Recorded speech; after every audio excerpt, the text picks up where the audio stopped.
over. But the Hardy Boys won. So that's the thing. Jeff jumped off a tall ladder. That's a thing. Jeff almost died. And Matt did delete things. And they made reference to it. And you could tell as Matt's walking down, he's still in that broken character. Yeah. He's trying so hard not to get in trouble. The big problem is because TNA, that owl, is currently trying to sue the Hardys for the rights to that. WWE said, we want you. You're going to go out there. But we need to wait till this blows over. Yep. For our sake, for your sake, for just everybody involved. So I think it was a smart move on WWE. For sure. To bring them out. For sure. I have something I want to touch on, and I'll do it now. I watched Bring It to the Table this morning, and they talk about social media's impact on spoilers and things like that. Yep. If somebody didn't have the ability to take a picture of the official WWE vehicle at the Matt and Jeff Hardy tailgate party, would the pop have meant more? Would them walking out have meant more tonight? Nobody knew about it? Yeah, would have been more of a surprise. Oh, yeah. If there weren't any kind of, they're going to be there, they're finishing up at ROH and blah blah blah. If nobody knew they were going to be there and they just brought them out, dude, yeah, that pop would have been freaking. For sure. I'll give it to you this way. No one knew that The Rock was hosting WrestleMania. Bruh. When he came out, dude, listen. But what's funny at that stage in wrestling, I did not lose my shit over anything. I really didn't. I was invested, but I wasn't that invested. I lost my marbles. Well, what's funny is we were in college together at that time. And I actually said to him, probably 5 hours before the show went on, we were walking back from getting some food, and I said, I can't remember what city they're in, but I said, oh, Rock's in the same city Raw's at tonight. He could be the host. Because I think he had posted something. Or something like that. Like, he himself did. And it kind of gave it away, don't get me wrong, still awesome. Yeah. He still marked out hard. Yeah. But it kind of planted that seed of, hey, that's going to be The Rock tonight. Yeah. Yeah, so I don't think about it that way anymore because, I mean, we saw Scott Dawson out of Fuddruckers in San Antonio, and he didn't do shit for NXT. I would have been really happy to see their revival. So I don't look at it that way. I see where you're coming from. I absolutely do. But if I don't read The Rock's going to be the host, and I find out he's the host, I'm freaking the fuck out. Way more so than if I hear Rock's probably hosting. You know what I'm saying? Fair. Like, he hadn't been in a wrestling ring in years, and now he's hosting it, and it's awesome. Fair. So, I mean, overall, I think from what we saw, it was a very solid performance by all four teams. Yep. Watched it on my phone, part of it. Yeah, I think it was a little touch and go there, having just those three and knowing that there's a good chance that Enzo and Cass, who are kind of stale. I mean, their whole promo in the beginning is over. But that's it. But that's really it. That's it. That's all I did like the spot. Probably my favorite spot of the night, aside from Jeff doing the Swanton.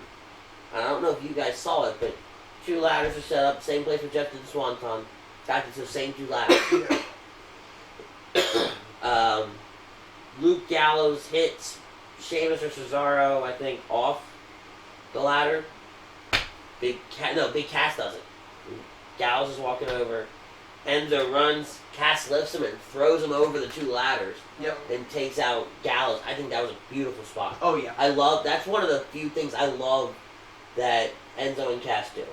They use Enzo as a weapon. And They use him as a lawn dart. Yeah, they use him as a weapon. It's awesome. I mean, like I said, we didn't see a whole lot of it. It was hard to think away a lot. Yep. I think the fact that Hardy's return kind of overshadowed the match for a lot of people. Yeah, for sure. It was, oh my God, it's the Hardys. Yep. I mean, for the love of God, it was the Hardys were in the ring, Angle was on stage and his music played, and JR called a match at WrestleMania. There's a lot going on, yeah. What flipping year is it? Yeah. Oh, and walking into it, Goldberg was champion. What the fuck? So after that match was Seth and Triple H. I think that was a Hall of Fame bit. Hall of Fame bit. We'll move past it. Wasn't that important. And after that was Seth Rollins versus Triple H, right? No. John Cena Maurice. Oh, god damn it. Well, John Cena and So- Nikki Bella versus Miz Maurice. This made me bitter. For 2 reasons. One, The Miz was getting the pop of his life and got destroyed midway through the match onward. That is when you call an audible, dude. And let The Miz wreck shop. That's when you. The people wanted The Miz and Maurice to beat John and Nikki so bad. And I will say this, they did not destroy them, like he said they would, thank God. But The Miz has never been cheered that ridiculously in the entire time he's been in the WWE. He's never gotten that kind of Here's pop. something I want to bring up, and you and I kind of touched on this during the live feed. It was the first time Maurice had wrestled in, for argument's sake, 6 years. How much of it was it she couldn't put on a full-blown match well enough for them to say, okay, you two can win? Who cares? Who cares? Because if Maurice can't put on the match, that means that Nikki is null and void by default. But they didn't do a lot. They did manager things. Right? I think they tussled a little bit in the ring. You don't think that The Miz could have carried like he did the entire time? The Miz literally had the crowd in the palm of his hand. Right, he did, but the whole purpose of that, from my side of it, and especially after Tuesday, was I want to see the girls go at it. 'Cause I've seen the boys go at it. I've seen that. Yeah. I know what they It can would have do. been nice. Especially after the things that John said to Maurice. Yeah. I want to see a cat fight. It would have been nice. You know, so he kind of took away that from me for a little bit.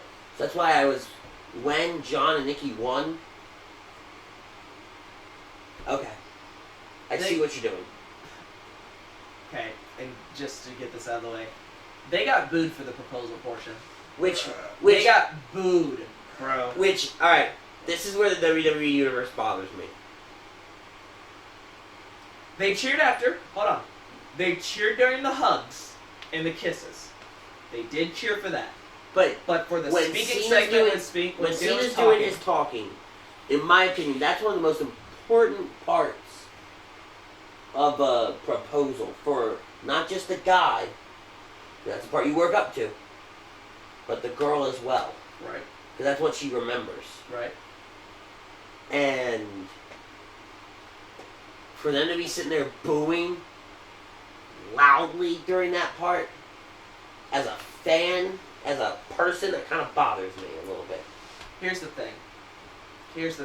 This is why I said I want the Miz and Maurice to win. If the Miz and Maurice would have won that match, they would have not have booed that proposal the same way that they did. You could have still got to the proposal. You could have still got to it. Fair. And they would have cheered because they would have been happy with how the match had played Fair. out. You put the Miz and Maurice over because they'll be there on Tuesday. Perfect. We're going to show you some appreciation for that by letting you get your speech out and then cheering after the fact. That's what would have happened. I know this because I'm a fan. I did not give two shits about the proposal.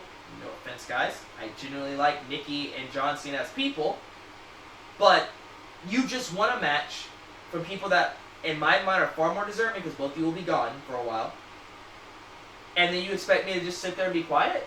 There's no way in hell. There's no way in And hell. I guess that's probably where a lot of my morals come into play at. Right. It is because you and I have different morals Right.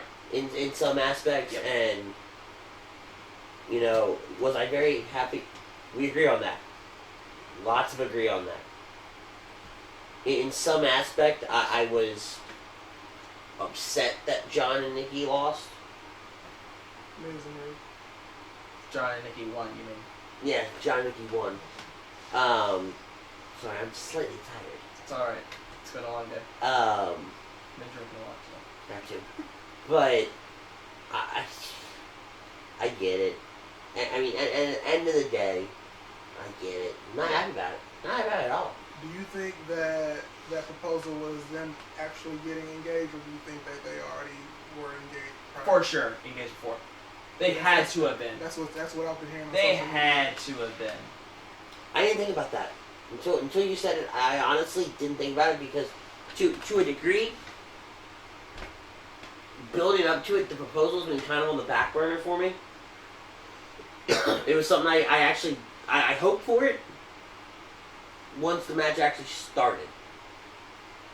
You know, it was kind of, oh, you know, that would be kind of cool. Right. That would be really cool. But leading up to it, because I said it on the live stream, the John Cena, Nikki Bella, Maurice Miz promos have been the best thing in WWE today. For sure. Total Bella's bull. Oh my god, that was so good. They were kind of That was annoying, so and I good. think a lot of it's just because I don't like Maurice faking an American accent. But that was the point. Right, I get it, but I can't get over. There's some things you just can't get over. Right. I loved Miz as John Cena. I thought that was awesome. Yeah. Pun intended. But But I think that the fact that couldn't. they went back and forth for today and showing John Cena saying stuff and then the Miz saying stuff, you're like, oh my god, the comparison is so spot on. It took me a minute to catch that, but yeah. Yeah, it was good. But no, I mean, congratulations to Nikki and John. Yeah. That's awesome. I think Miz and Maurice, Ms. Reese, as they were saying on What Culture, which I kind of don't know if I like.